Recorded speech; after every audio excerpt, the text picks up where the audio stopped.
What's up, everyone? Welcome to Shot Callers Esports. I'm at Hempstead. That's Eric Kummel, and today is Gauntlet Preview Day because even though finals just ended in North America and Europe, there's still one world spot to be decided in each region. It's a long road to get that last spot as well. Yes, My it is. goodness.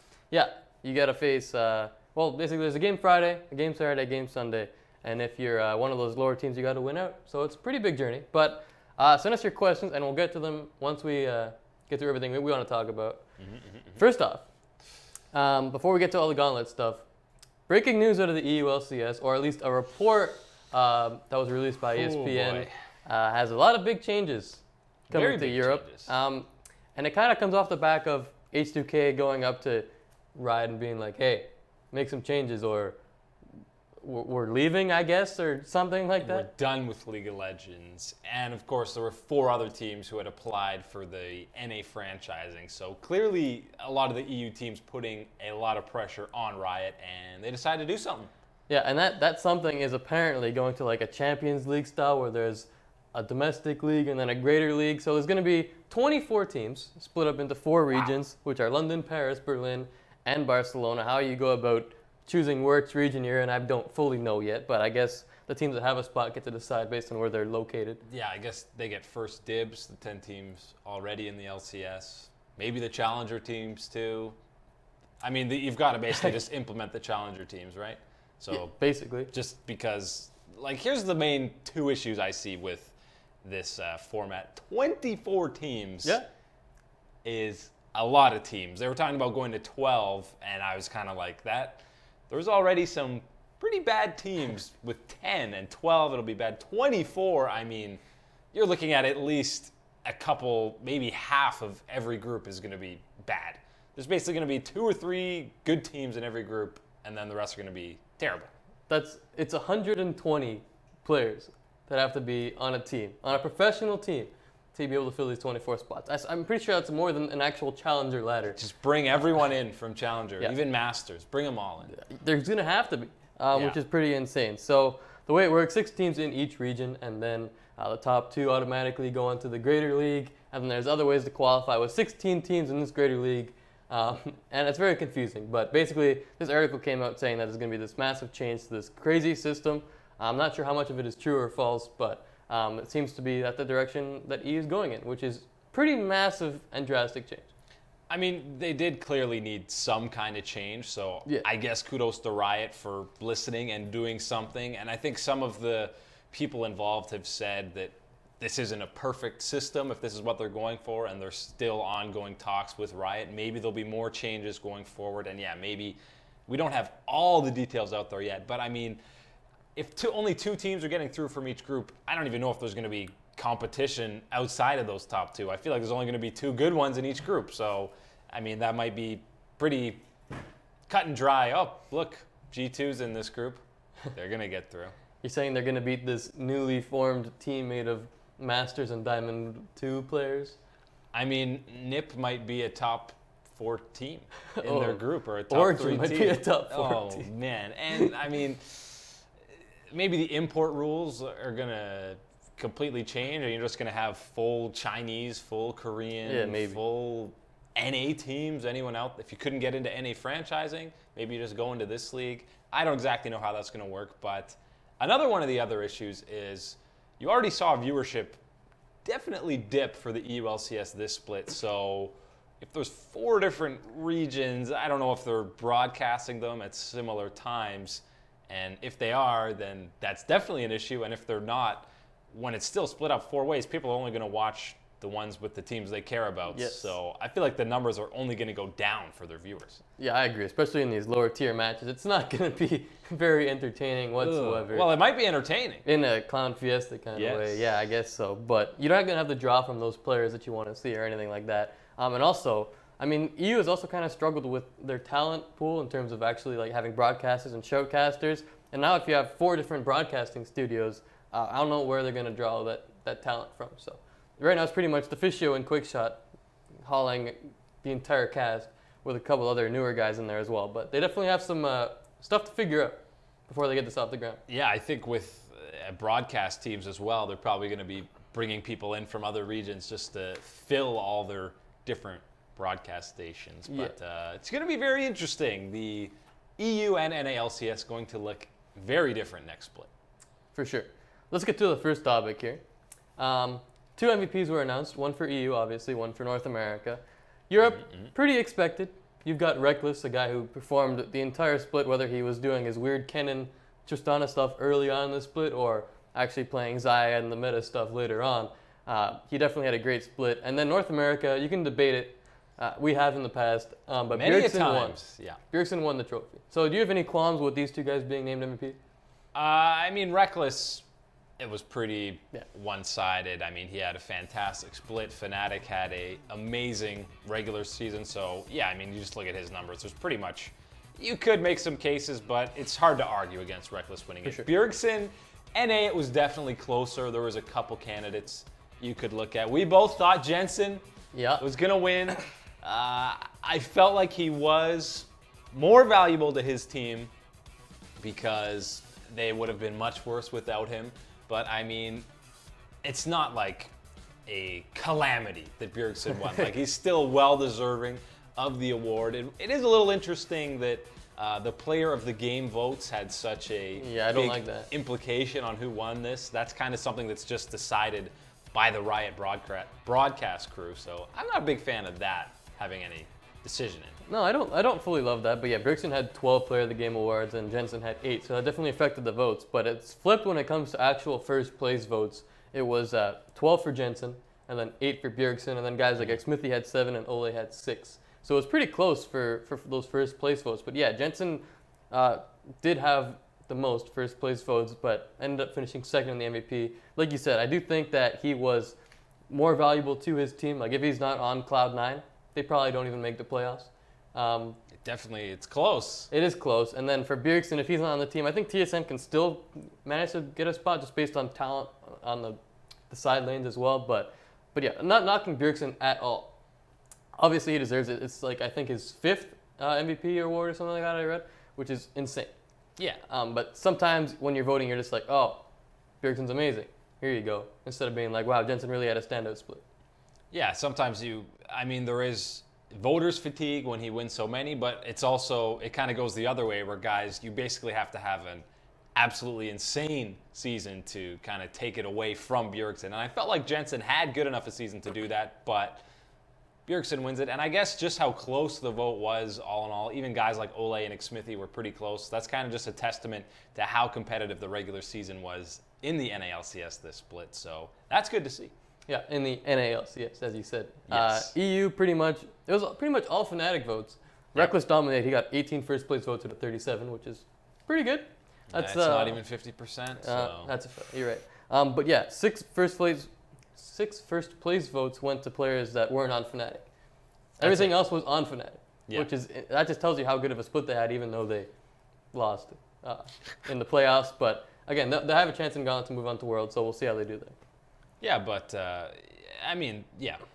Fnatic had such a fantastic regular season. It makes sense that they had so many guys in the awards. And you could say maybe that takes away from Reckless because he had other perennial MVP candidates on his team, but I think his season was so spectacular that he should still get it over that. So for sure. All right, let's talk about the Gauntlet.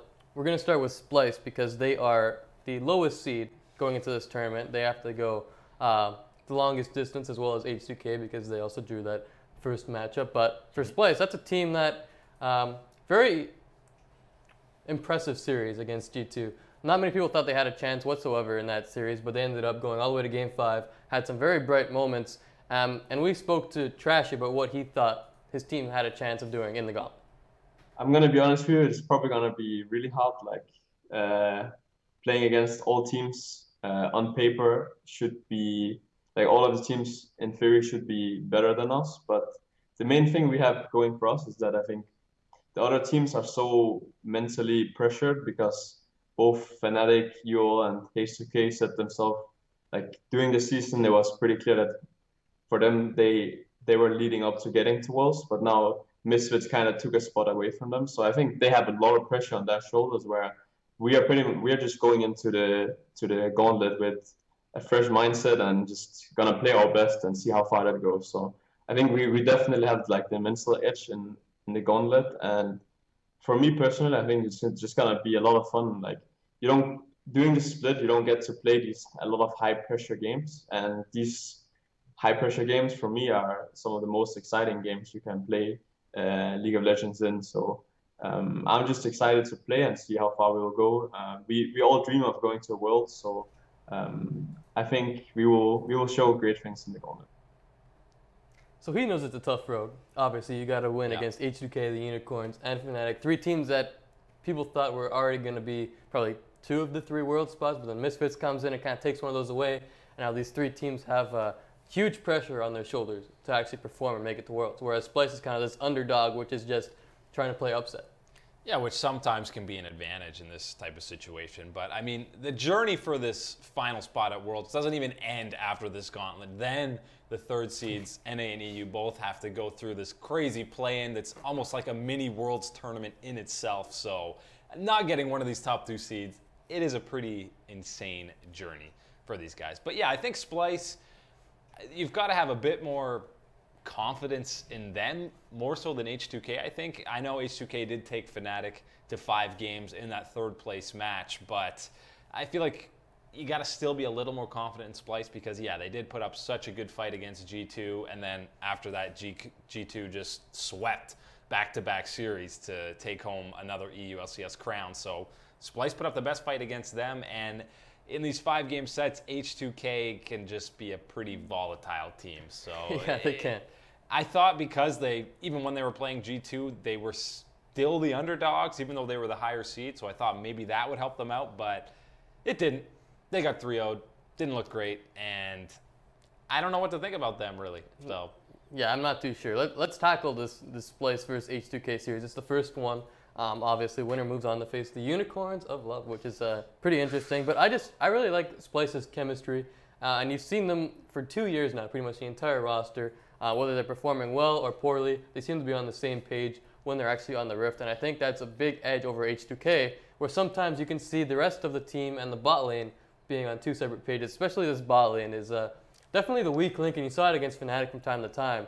They were just losing 2v2, and Che was wandering off by himself sometimes. And yeah, Che is a great player, but I mean, you just got to be with your team. And I mean, this is an example of what Splyce can pull off with a great team comp. This team comp is hard to pull off, but against G2 in game 1, they pulled it off to perfection eventually.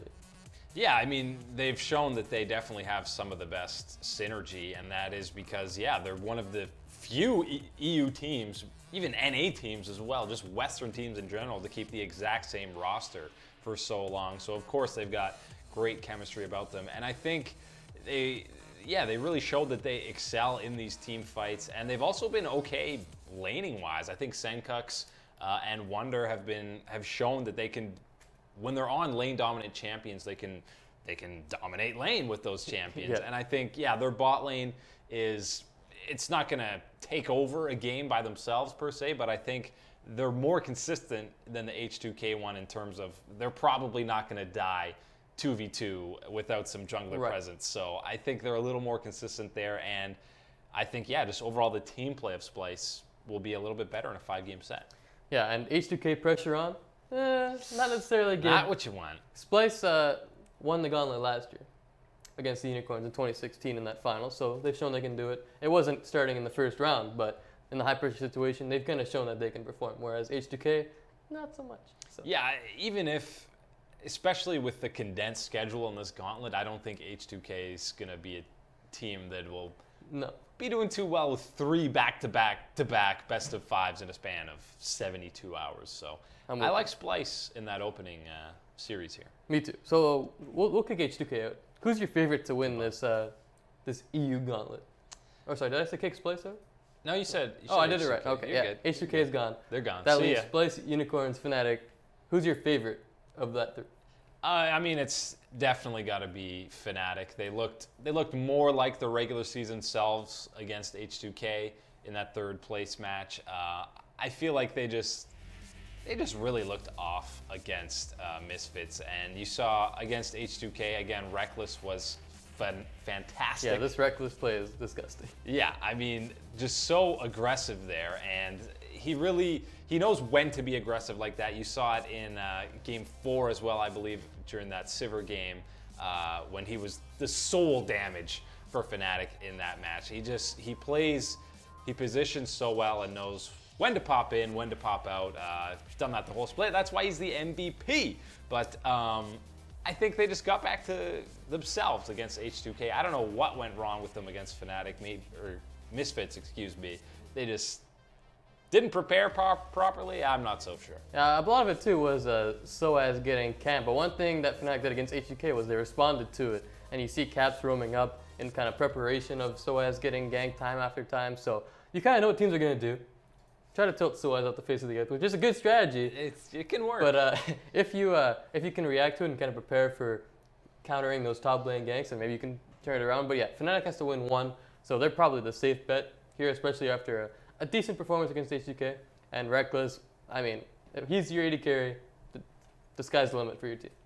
But again, the pressure is going to be on Fnatic. Right. Anytime you're the top seed in that gauntlet, the pressure is going to be on you. And if Splyce wins the first 2 best ofs, I mean, they're going to be rolling, they're going to be warmed up. Fnatic's coming in cold to a best of, and they haven't played in a couple of weeks, really. So Splyce will be more warmed up, and they're just kind of in the groove. They'll have more of a gauge of what exactly the meta is, how it's developed since they last played. It's probably going to be pretty similar, but I mean, they'll just kind of know the champion picks that people are going for and everything. Of course, Fnatic's watching these games, and they'll know as well, but it's one thing to be watching and kind of prepping your team comps and to be actually executing them. So yeah, I think when it comes to the gauntlet, you kind of prepare more for what you're going to do than prepare for what the other team's going to do. Right. And you just kind of draft the strategy and hope it goes the way you plan. But yeah, it's definitely tough. Unicorns, no faith, huh? I mean, they have Exile as a mid laner, so that's probably one knock on them. But I mean, if there is any team that, with all this time off, if they've prepared some insane strategies, some weird picks. More Rise mid? Well, please no more of that. I could see Xerxes having some pretty weird picks in the jungle coming out. I mean, they could have some weird stuff, but they looked not good in the playoffs, and really, they shouldn't have even had as many wins in the regular season as they did. I feel like even throughout the whole split, even though they were in first in that group for a lot of the season till right near the end, they didn't exactly inspire confidence. I mean, Vizichachi, last split's MVP, had definitely a down split. He just was getting way too aggressive, dying a lot unnecessarily, and so was Exile. He was just almost disrespecting opposing teams in the wrong way, and over and over. Yeah, not because he's styling on them, because he's just getting over aggressive and dying, and like, I mean, they won't come back again. Oh, they did. Okay.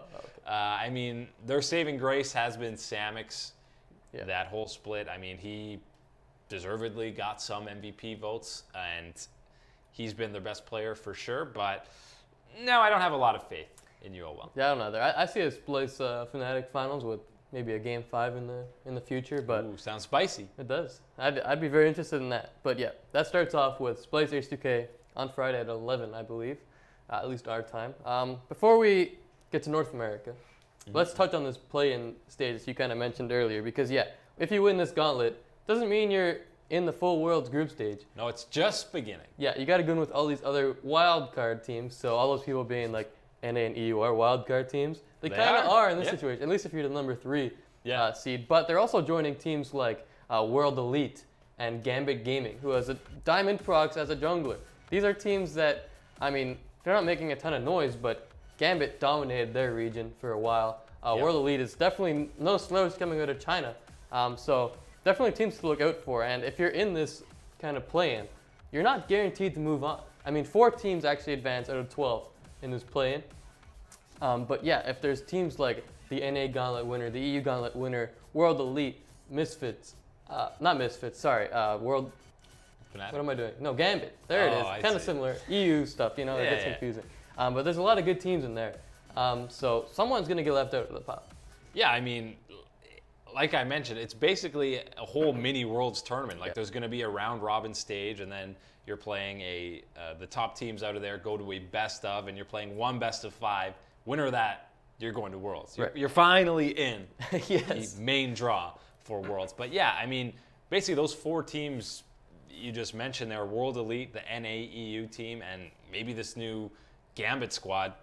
There's your 4 teams. There's 8 other teams. Some obviously, some are great, some not so great. Yeah. Some okay, but I mean, that's pretty much 4 that could easily get through. So if somehow one of those big teams, I can't see World Elite. World Elite is a lock to get through there, so, I yeah. would say. And if somehow the NA or EU teams, one of the 3rd seeds kind of blow it and don't even get to Worlds, then I'm going to feel very bad for that organization because they're going to be the butt of a lot of jokes. Yes. But, I mean, whoever wins these gauntlets, they're going to have basically played a whole split just to get into Worlds, and then they're playing the biggest tournament of the year. So they're going to be fully immersed in the meta and know what's going on in the professional scene. So maybe it'll be a bonus for them, whoever these teams that get through. They're going to be definitely warmed up. They will definitely be warmed up. But yeah, other teams going are like HK Attitude from LMS.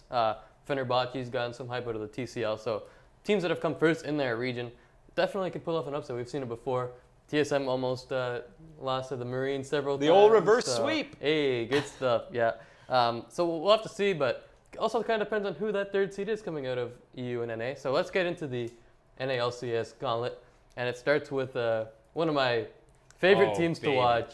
Good old FlyQuest. That's Seems right. like we haven't seen them in forever. It's because we haven't. Yeah. It's been week 9 of the, or the final week of LCS. Yeah, it's been like a month.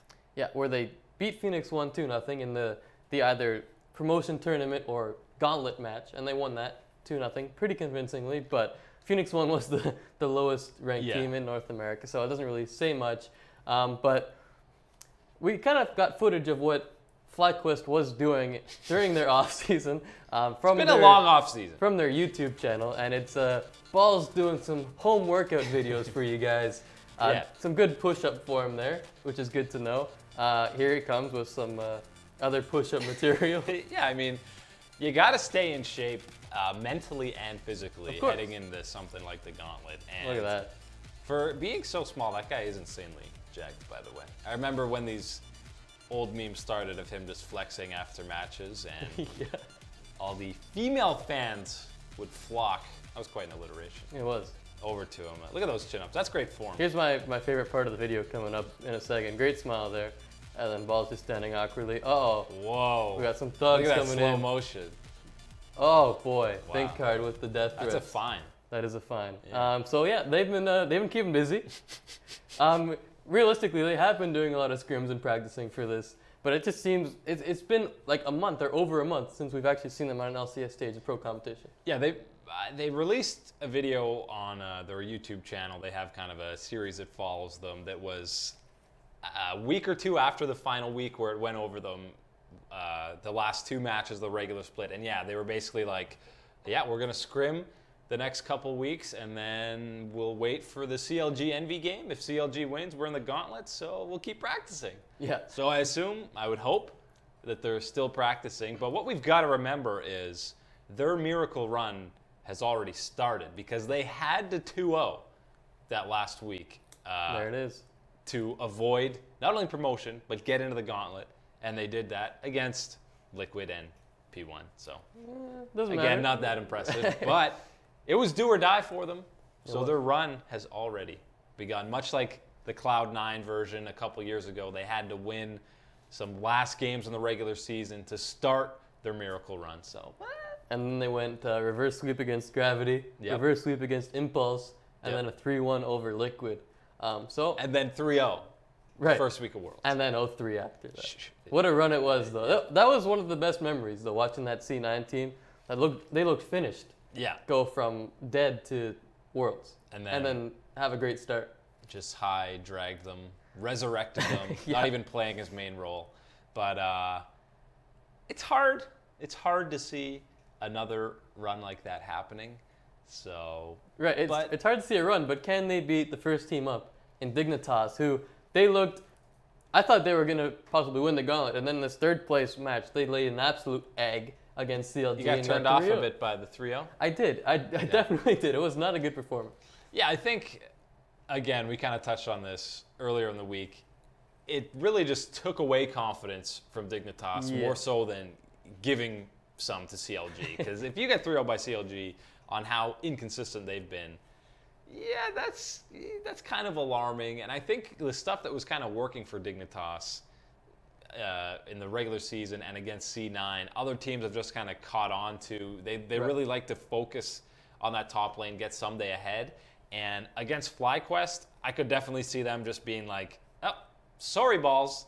Good luck. You're gonna be 0-4 this game. We're gonna pressure the other lanes, get Wild Turtle ahead because he's definitely our primary carry. You've seen even High's a guy who will sacrifice himself. He'll dive in suicide just to get a couple kills for the team. So I could see them focusing on that bottom lane. And FlyQuest likes to play a bloodthirsty style of game. They like playing pretty fast-paced, pretty chaotic.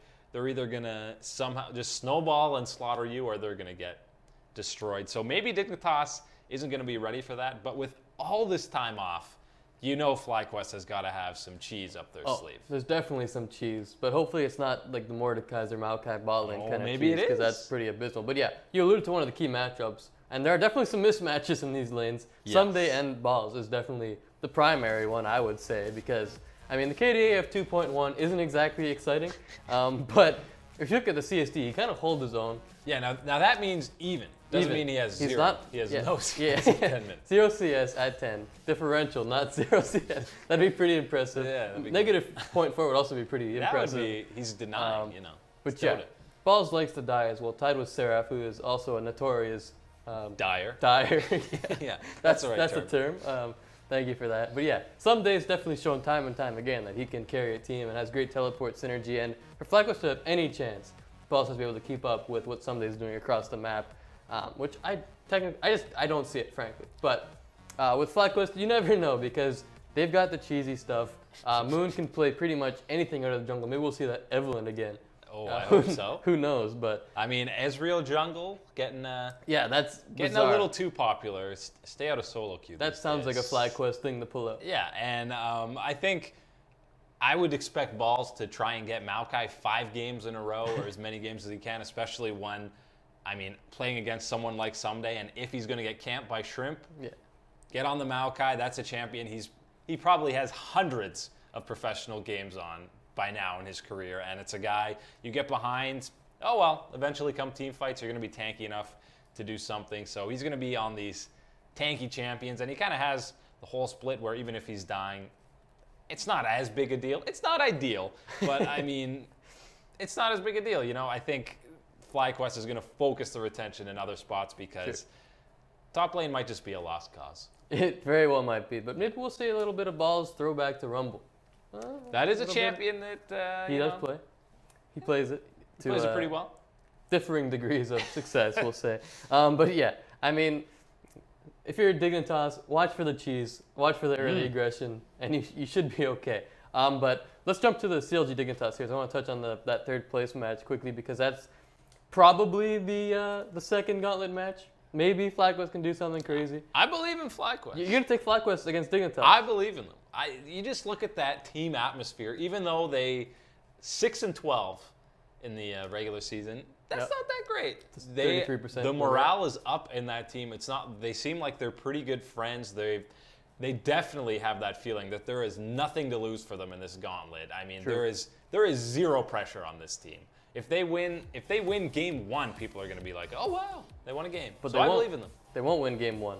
But yeah, the CLG Dignitas series. Something that Dignitas did that wasn't overly impressive was they kind of tried to duplicate what Immortals did, and that was throw Omar God off their game. But CLG prepared for this fantastically. In the game 2, when Omar God was on Zac, which we know is a weak starting jungler, you see CLG ready to collapse on them when they're going to invade, and even Alpha moves coming from across the map to get ready to pick them off and get a couple early kills for CLG. So CLG, again, they're good at creating a game plan and executing it, but it's not always, I don't know. That's what I'm getting. I don't know with CLG. It's very confusing. Yeah, they did a really good job of prepping those early games, and they got ahead before the laning phase even started in a lot of those games against Dignitas.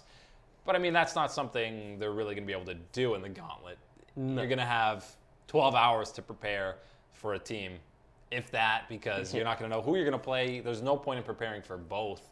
I mean, maybe for the first match, just because they'll have had so much time to do it. Maybe you're preparing for Dig and for FlyQuest, have a little something for both. But I mean, a level 1 or something like that is something you can run against any team. Doesn't matter who you're playing. So again, it's kind of just having game plan for your team. Doesn't matter who you're playing. That was the main thing against Dignitas, though, was CLG's early game. And yeah, they didn't leave Omar God out to dry, and Omar God had a pretty good series. He had a 17 KDA in that series. A very good series. Yeah, not bad at all from Omar God, and he played 3 different champions, not just Gregus. Whoa! He hit the Zac and Sejuani as well, right? That's pretty impressive. Yeah. But yeah, and you got your star player, Huhi. not Aframu, Huhi, exactly, and he's as consistent as it gets for CLG. No matter what they're doing, it seems like Hui's the guy who you can kind of rely on to attempt to carry the games. Also, Darshan has been performing steadily on these carry top laners, even though everyone else is playing tanks. He's still whipping out Jax and Kummel, which I like to see. Gives them an added dimension in terms of carry stuff. So, I don't know. CLG could do anything in this gauntlet. They could win. They could get 3-0'd in the first match. They're probably the only team where I'm confident in saying they could 3-0 a team, and I'm equally as confident in saying they could get 3-0'd. Yes. I mean, I don't think any other team has that high-low disparity as CLG, but the fact that Huhi is their most consistent guy it's just the total opposite of when they were at MSI, got second place there. It was basically every player but Huhi was super consistent, playing really well, and Huhi was almost like, well, he's a great team guy. He'll make sacrifices for the team. People were making fun of his Azir ults and stuff like that, and now the script has pretty much flipped.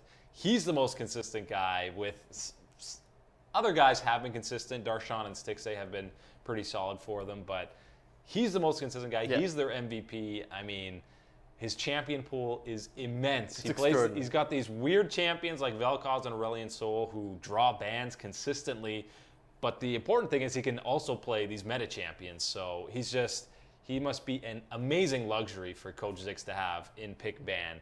But CLG, I don't know. I don't know what version of that team is going to show up in the gauntlet. Yeah, I couldn't tell you either. You're going to have to wait and see till Saturday to see who shows up. But make sure you send us your questions because we're almost at that Q&A period, which I know Eric loves. Oh, baby. It's his favorite time. So it's everyone's favorite time. Send those in.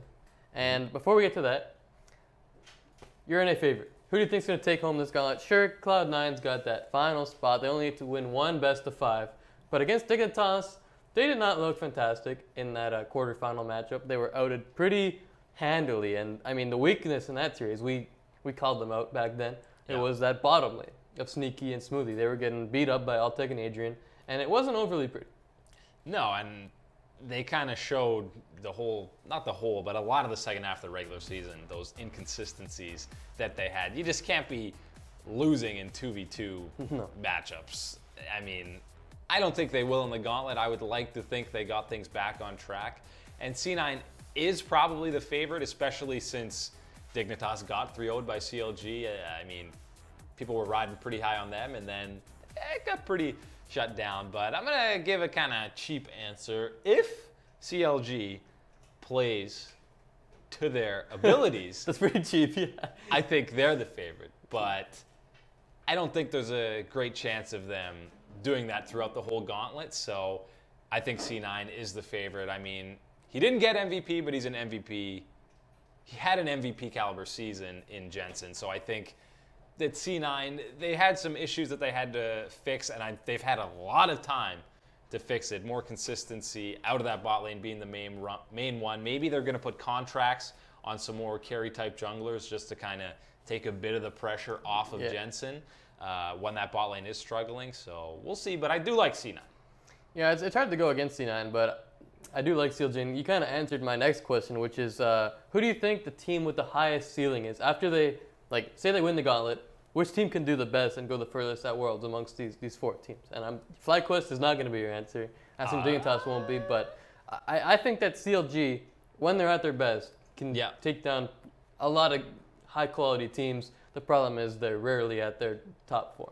Yeah, that's the thing can be so frustrating as a fan of that team, because you kind of know what they're capable of. It's just how often they actually reach that status, which this split, hasn't been much. I mean, they've only worked in sweeps in the playoffs, Yes. only 2 series. But yeah, I think it's CLG as well. I think if they can play even close to their top ability, if Aframu gets back to being that amazing playmaker that he is, and he showed it against Dignitas, if he can play at that level again, I think they'll be able to. They could take this gauntlet and definitely get one of those spots in that play-in tournament and maybe make some noise at Worlds. Or lose to a wildcard team, which is equally as possible. Or they get 3-0'd by FlyQuest in the second round. That's right. Those are both very possible, and I could very easily in the realm of possibility. So, Absolutely. It's question time? It is question time. QT time? I know you're excited. Always. Vincent Wang wants to know which 2 teams made it to Worlds for North America. That was TSM and Immortals already. TSM won the split, so they are going as the number 1 seed. Immortals go because of points. Good old points. Nice way to go. Don't have to play in any weird gauntlet tournament. No, I kind of like that system that they implemented a little while back. Gives more meaning to the spring split, which was basically a warm-up tournament before. So it's good that the points carry over and affect you going to Worlds. Definitely helps. Definitely helps. Ex-Apu, we spoke to him yesterday. I'm pretty sure I'm still getting that incredibly wrong. You were practicing it all day. That's yesterday. right. Question, can you make your all-star NA, EU, and Korean teams? That's a lot of teams. But Like we an can, all-star team for each? Yes. Wow. We can hit on a couple. Yeah, we can do the West ones, Yeah, since we know those better. we do know those better. We haven't been doing a ton of Korean research these past couple days. Yeah, North America, what's your all-star team? It's probably got a few Europeans on it, so Is it Danish? keep the means out there. I'm putting Jensen in. Hey. I'm putting Jensen All right. in mid lane. AD, you probably got double lift. Double lift is down there. Support, throw in Olay. It's Olay or Biofrost to keep that maybe TSM keep the bot lane. synergy.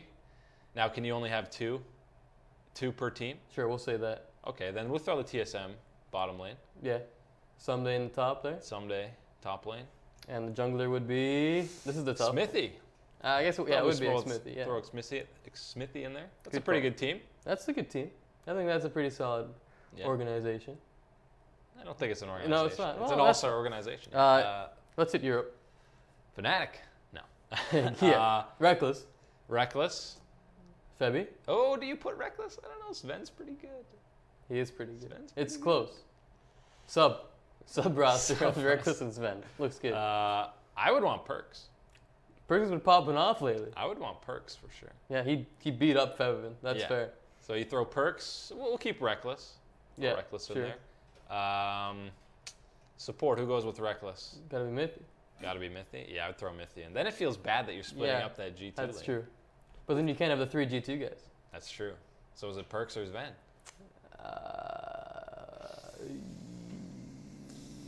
Good question. Good question. Jungle. Let's just not Jungler? answer it. Probably Broxa. Yeah.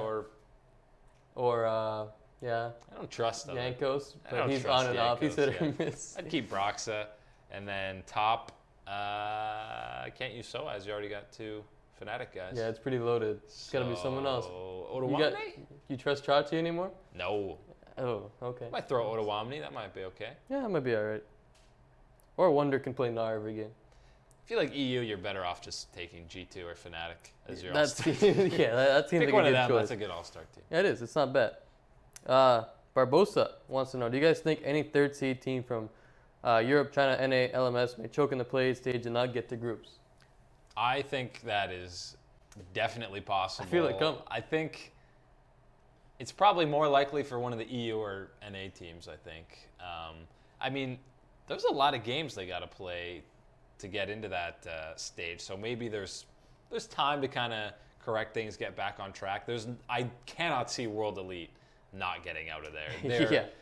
They're better than a third seed in China. So I think they're getting out for sure. I don't know too much about the LMS squad, so I can't really say much about them. But whether it's Fnatic, C9, someone else, if it's Fnatic or C9, those are pretty experienced organizations. I would think they could get through. But I could see one of those 4 guys not getting through.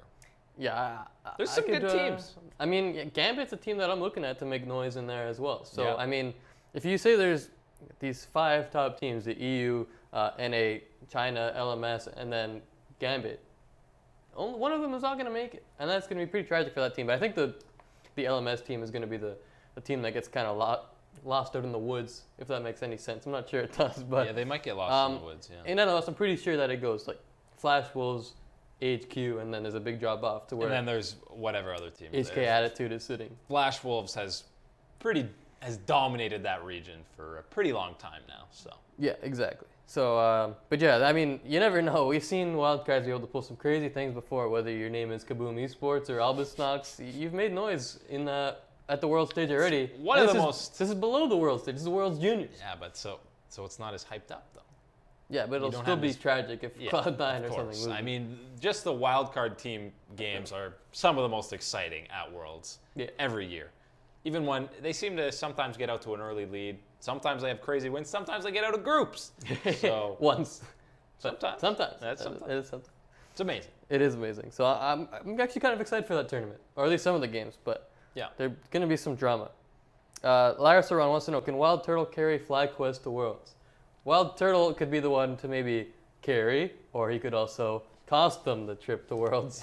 But I mean, they've got a long road. And I don't think Wild Turtle can do it alone. He's going to need some definite help from his team. Yeah, I think Wild Turtle is in a pretty ideal situation, though. I kind of see why he decided not to stay on TSM as a sub, because now on FlyQuest, he is their go-to carry, because High at this stage in his career isn't exactly a guy who's going to completely dominate a game and take over. I mean, Moon does play some aggressive junglers. He can carry a game for you, but I think Wild Turtle is their main carry, so they're kind of like, all right, we're going to pick you, these Tristana, these Twitch champions. We just, let's hope you pop off this game because you're going to be our main damage source. So he's a guy who wants to snowball and play super aggressively, and I think that fits FlyQuest style very well, but I don't think he'd carry them to Worlds. Yeah, I definitely don't think he can do it alone, but there's a follow-up question. Who is the most valuable player on FlyQuest? And that, I'm not sure I know the answer to that one because there's a lot of mediocrity right now on the roster, and if I had to choose, I guess I'd pick High just because of the shot calling, but mechanically he is such a drop-off on this team. But then again, Balls he plays Corki pretty well. That's true. It is the Corki meta right now, so FlyQuest could go anywhere in that mechanical copter. No more talent. He hasn't played talent in a little while, but well, who knows? We might see some talent. We might see some Zed popping off. I hope Secret Agent Zed. Yeah, exactly. That was always good. I think the MVP for them is definitely either High or Wild Turtle, just because, again, he's the main carry, and High, you hear in their communications that as he has been his whole career, he's the main voice on that team, telling them where to go and everything. So it's either him or Wild Turtle. I'm with you, but yeah, FlyQuest with Lemon and Balls and High, the team is definitely not mechanically gifted. They're a decent team, but boy, are they a like team. They're a happy team. You gotta root for them, and it would be an amazing story. It would be. Even if they win one round, which I think they might do. Gotta start 0-2 though. Gotta start 0-2. That's the secret. That's when you get the big reverse sweep buff. That's right, and that's what High loves so much. All right. Xapu also wants to know, what are some hyped players for Worlds? Maybe a couple of guys you're looking at. Well, I mean, BDD's a guy who is, there always seems to be coming into this tournament a guy who is like, oh, he's going to overtake Faker, he's going to be the guy to look at these tournaments. And a lot of the times, some of these guys who are really hyped up into Worlds kind of disappoint. I mean, a couple years ago, there was Name who came in from EDG before Deaths and all them were there. He was super hyped up, had a pretty disappointing Worlds, but I think BDD's a guy to look at and see if he can perform as well as he have. And really, Longzhu as a whole, that whole team is kind of just, I mean, anyone who beats SKT in a final, the only team to beat them in an LCK final, I think they're super hyped up, and BDD, the most hyped guy to check out there. Yeah, I'm really riding this Gigabyte Marines thing, but I want to see Levi play again. Sure. After that MSI, I mean, he stood out as a standalone jungler in that series who was kind of carrying the early games a lot of times, putting TSM on the 8-ball. And he's just, I mean, back then there were rumors of him coming to North America, even though that was mostly memeing and being like, TSM Levi to replace Sven after he got owned by Levi. But that's one guy I would keep an eye on because he is a high skill cap player. And then also Karsten from Flash Wolves, another one of those junglers who's just so active early on, makes stuff happen. The SKT killer right there. So there's a couple guys, not necessarily on those big Korean teams, but still guys to watch that I'm excited to see. You don't get to see too often. Yeah, that's the interesting thing with some of, especially after this play-in, you'll see some of the maybe lower tier teams or teams that aren't exactly expected to get out of groups. They usually have at least one or two superstar type players that are always guys to look out for, even like a guy like Licrit on Albus Nox last year, bringing out the brand support. Anytime someone brings on a pretty off-meta champion, that's always really exciting to see. And again, guys just like looking for redemption, guys coming from the West, guys like Perks and Doublelift who maybe didn't have great Worlds performances last year.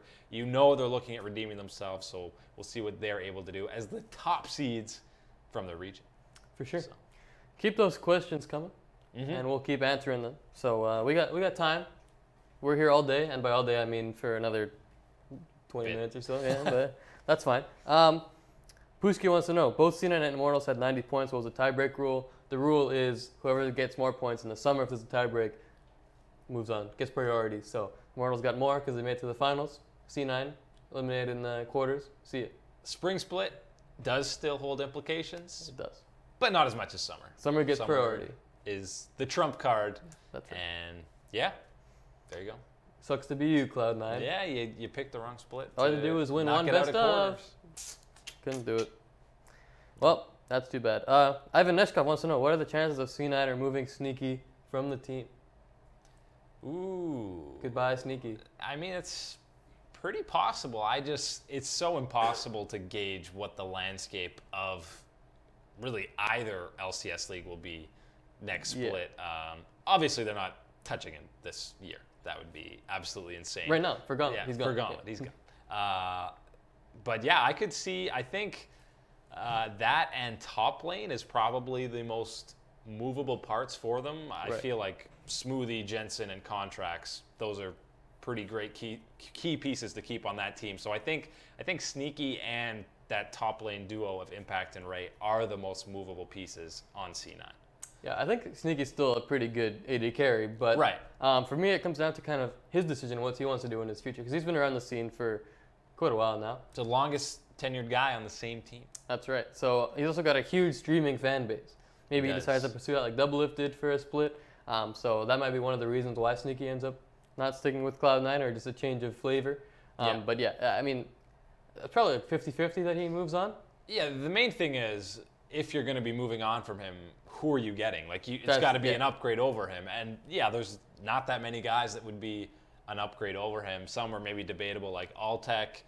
Yeah, he's performed better than him lately here, but I don't know if he would actually be an upgrade over Sneaky in the long run. But maybe, yeah, just a change of scenery or something like that. But definitely possible.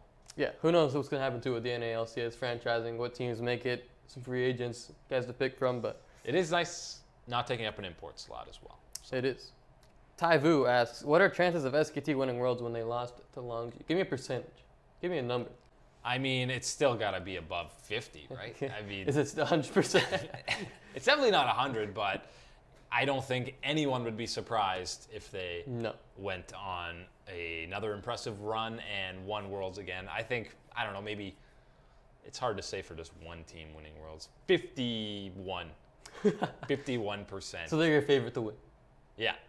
51% I give them. I mean, it wouldn't be a shocker. They're still an amazing team, and I wouldn't say be more scared, but I mean, coming fresh off a loss, you know they're going to be even more driven and fueled by that. So they're a team you don't want in your group, as are the other two Korean seeds. Yeah, if they're Korean, you don't want to see them at all. No. I'll give them like a 45% with Longju getting 50 and like Samsung getting 5. And it's all Koreans and no one else gets anything. Wow. Yeah. I mean, that's just how it is. A Korean's going to win, and we'll move on to next year where a Korean team wins. And Uzi will get second. Yeah, hey, that's pretty hype. I'm good. Excited to see Uzi. Yes. That's one guy we kind of forgot. Yeah. Let us see here. Lear Zeron also wants to know, if Khan win Worlds, will he be better than Faker and best in the world? I mean, depends on what your best right now or best, like, dynasty thing, because Faker's been... He's a 3-time world champion. That's not even close. He's been best player in the world for forever. So we'll have to see. But yeah, Khan's definitely a dominant top laner, guy who's probably going to punk some guys at Worlds. Yep. So especially on, he'll turn around some 1v2 ganks for sure. And yeah, he's another guy who you definitely want to be checking out in this tournament. I mean, last year it was Smeb who was kind of I believe he was ranked as the best player at Worlds coming into it. And there were a couple plays. He had that Kennen game against G2 where he had a flash ult that was absolutely disgusting. So he lived up to the hype as that top guy going in. But I think maybe if he gets goes on an MVP run for that squad and they do win Worlds, then maybe you could say he's the best player. I'm even hesitant to say it. Best player in the world at that time, but historically, of course not. Of course not. Yeah, I mean, it's definitely tough to ever shake aside Faker. It also depends on how his team does. I'm sure they'll be in the finals, but if he has a terrible tournament, which I highly doubt Faker having, then maybe we can throw Con in. But yeah, it's hard to ever just be like, Faker, you're not the best. So yeah, I mean, we'll keep him up there. BDD himself might have an insane tournament and win MVP himself, and then you could make the case for him. Exactly. So could be a lot of guys. All right, might be the final question here, unless anyone else has something they want to know. Hit us up. We're not going anywhere for now. Caleb Lawrence, what are some picks that you're hoping will be picked at Worlds? Give me something fresh. Ooh. Something spicy. Ezreal Jungle is one. I would love to see an Ezreal Jungle. That's a good one. I think maybe a Yasuo would be interesting. I'd love to see some Yasuo action just because I still think Wind Wall is one of, if not the most busted ability in the game. The fact that it blocks countless ults I hate that skill. So silly. But, I mean, some of these crazy mechanically gifted guys on Yasuo is pretty insane. I mean, Perks said he was going to play Yasuo, and he never played Yasuo in the EU LCS. So maybe he's saving it for Worlds. I don't know if that would actually be a good pick. Maybe with all these ADs, everyone seems to be playing AD carries mid lane now, and not outside of just Corki and Lucian. I mean, solo queue is a little different, but I mean, people are playing Sivir mid, Jhin mid. I mean, it's kind of questionable, but if everyone's playing that there, then I mean, a Yasuo mid is so toxic to play against as an AD carry, him in the mid lane. You're just completely useless with that win wall. So that'd be interesting. I hate Yasuo as a champion. But he's fun to watch. It's fun to watch as long as you're not in the game on the other team. Yes. Yeah, maybe some Diamond Procs throwbacks too would be pretty nice to see.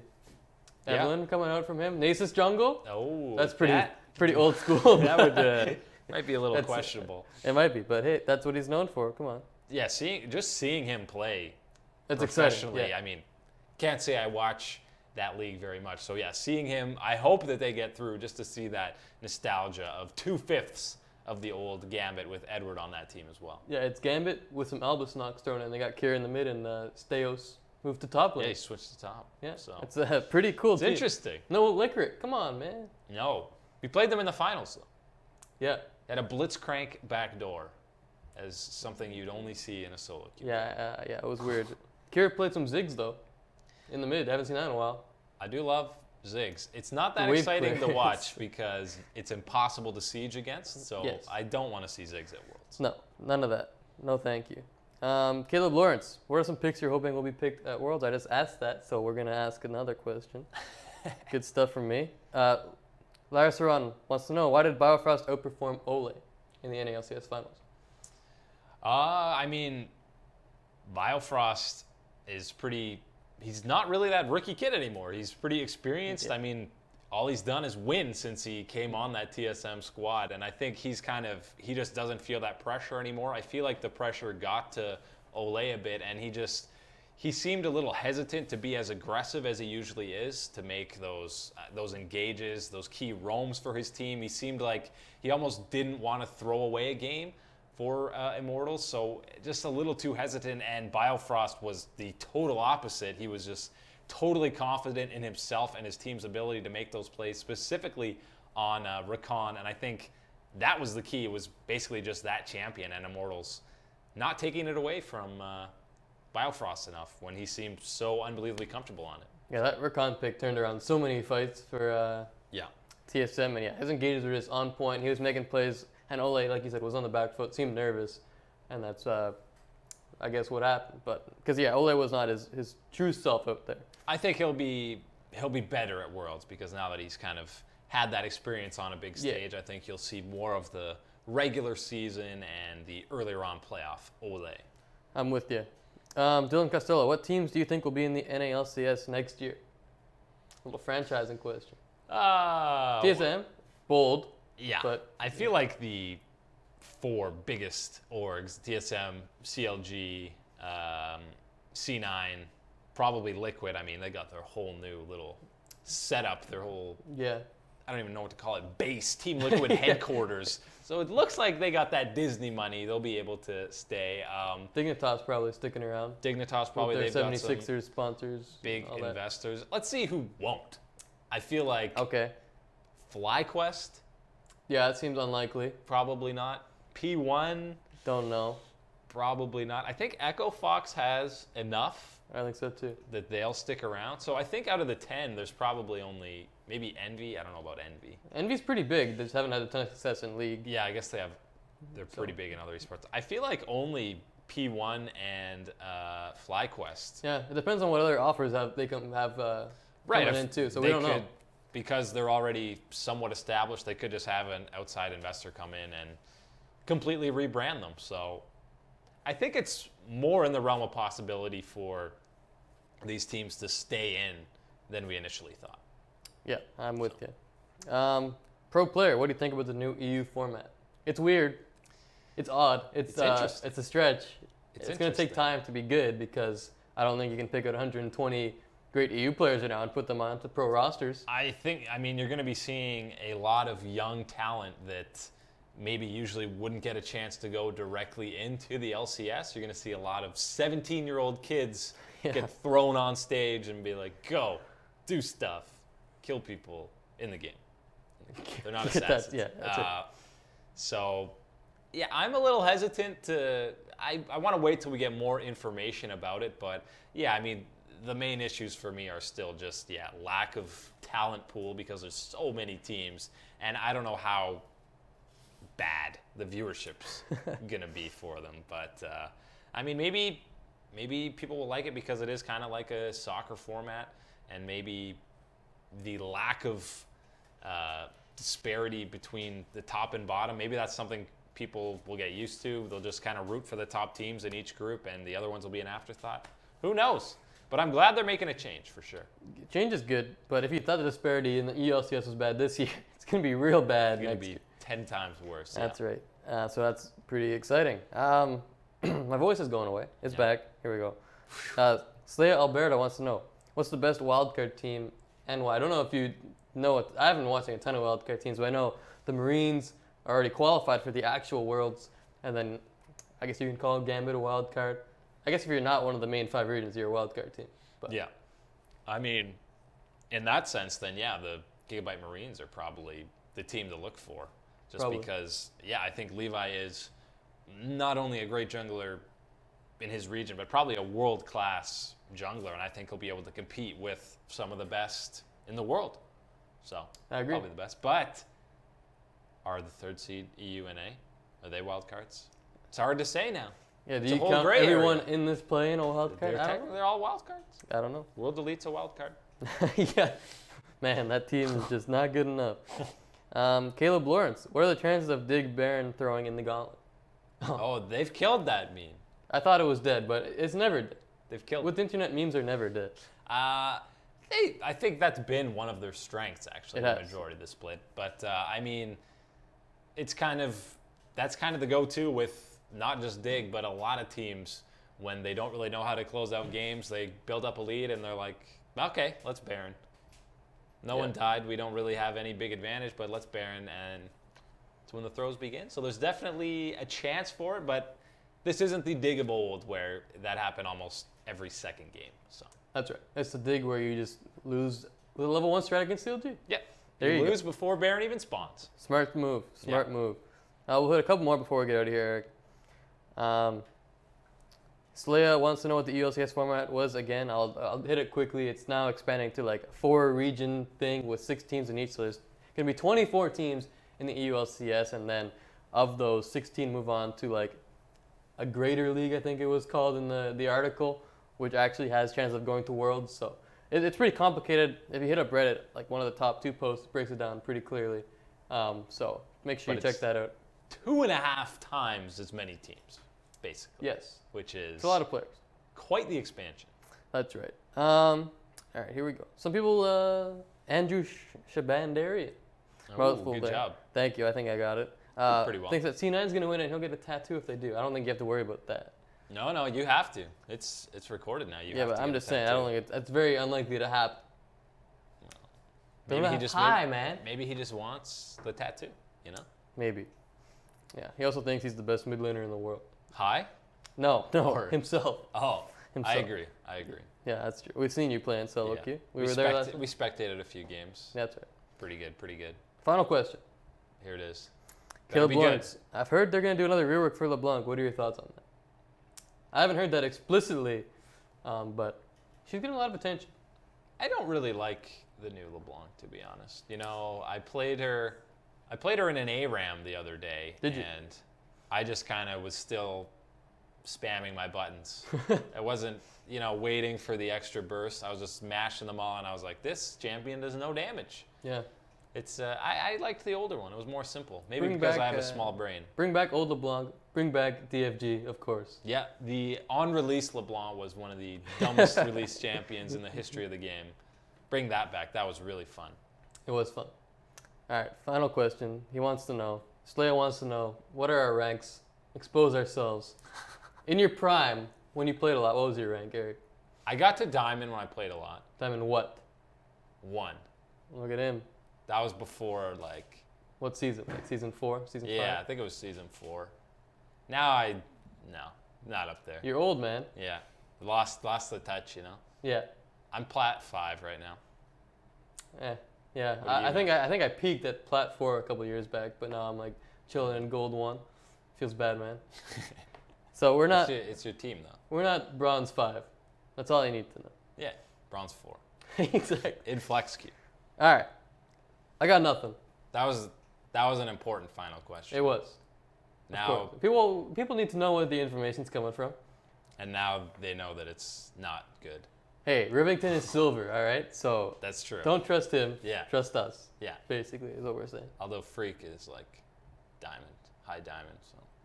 Yeah, he also has a lot of puns. Yeah, he's too punny. Too punny. And you can't trust someone with a chin strap. That's what we learned here today. That's something to live by. So. Yeah, good thing I shaved mine this morning. Yeah, I told you to. Yeah, you did. Yeah. Anything else you got? No, thank you for the questions. As always, we always appreciate them and for sticking around. That's right. To the end of the show. Gauntlet, 3 best of 5s, actually 6 best of 5s. Yeah, in 3 days. 72 hours, so going to be a lot of games. That's right. And some fiestas, no doubt. I hope so. FlyQuest, we'll see you at Worlds, because they're definitely going to reverse sweep everybody. Yep. Anyways. Including SKT in the grand finals. Yeah. Of Worlds. Make sure you check out the Gauntlet, and we will be back on Monday at 3 p.m. with Get Boosted to break down that. And then a week from today, we'll probably talk about the group stage and the play-in. The play-in, exactly. We'll have They're the going to draw announce it on Tuesday. Yeah, September 12th, so we'll talk about that. See how these third seeds from EU and NA will match up. Yep. And a whole lot more. That's right. Maybe some, a lot of Worlds talk coming up. That's exciting. It gets started pretty soon, so sneaks up on you. Yeah, it does. All right, we're going to get out of here. That's Eric. That's I'm true. Matt. Thanks for joining us at 5v5 Live, and we will see you on Monday.